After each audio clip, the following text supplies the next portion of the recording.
My name is John Wilkins. I'm a statistician, and I have a few things to say to those that will one day find themselves in the position of trying to survive falling from a great height.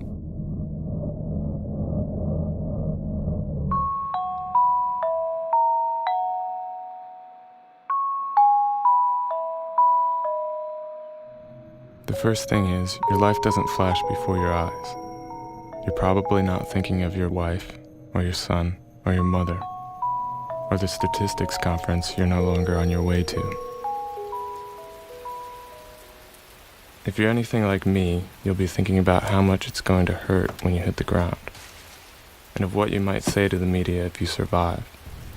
Because if two things are guaranteed, they're one, pain, and two, news coverage.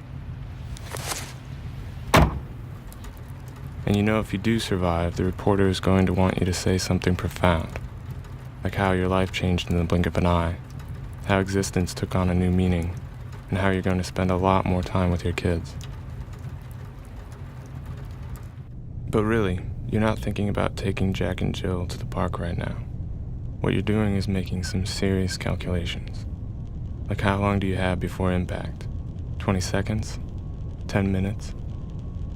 Before the door blew open, I just finished one of those obligatory chit-chats with the co-pilot. So I happen to know I disembarked from the plane at about 43,000 feet. And terminal velocity for a human is something like 200 kilometers an hour. So if I do the math, I have around 3 minutes and 48 seconds before I hit the ground. Around the time it takes to listen to a pop song, have a quickie, sit through an ad break, smoke a cigarette. I guess it's a matter of how to best use your time. You'd better have something interesting to say if you do survive. Me, I'm going to tell them that the way I think about time has completely changed. I came across this proverb a while ago. It went something like, enter the future walking backwards, so you don't forget the past. As a piece of advice, I thought it was quite nice, but maybe kind of dangerous. I mean, isn't it better to stare the future in the face? Go boldly where no man has gone before?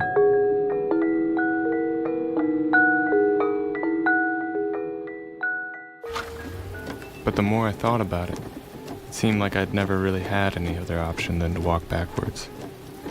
I've never known for sure where I was going, or what lies in my future. Traveling through life arse first is all I've ever done.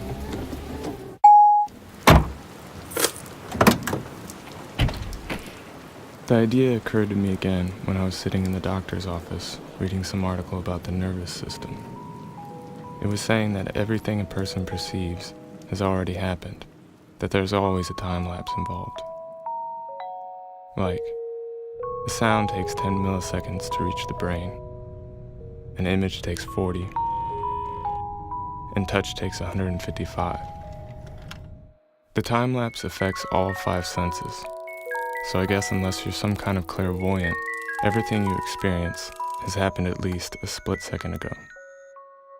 Anyway, I read the article and made a mental note to think about it properly, later, sometime in the future, like now perhaps. Well, right now what I'm thinking is, it's probably not a good idea to land on my face. I should try to fall feet first onto my left side. If I hit the ground with my feet together, and fall to the left, then 8 parts of my body will absorb the impact, one after the other. Metatarsals, tibia, femur, pelvis, vertebrae, radius, humerus, clavicle. Say I'm falling at 200 kilometers an hour. Now divide that by 8 different areas of the body, and I get down to 25 kilometers an hour by the time my head hits. That's not so bad, is it? I'll still end up looking like a half-eaten turkey, but at least I'll be awake to enjoy the aftermath of my survival. And when they hit me up about the meaning of life, I'll tell them about the proverb in the time delay article. Oh yeah, and I'll tell them about the homeless guy I met outside a downtown liquor shop.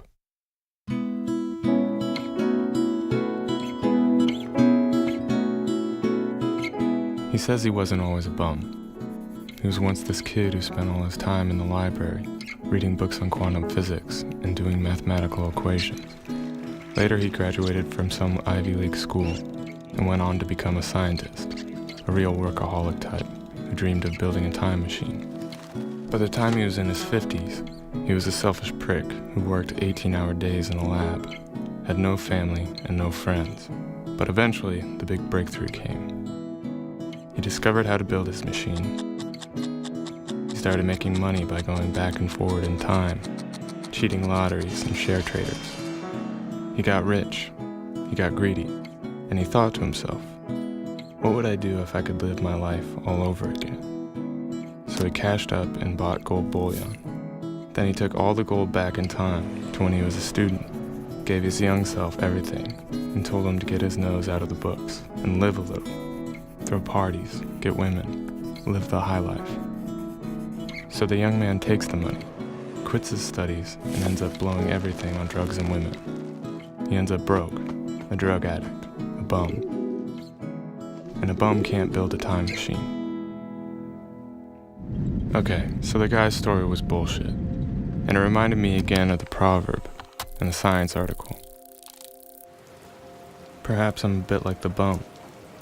I only ever fantasize about the future when I'm unhappy with how my past looks.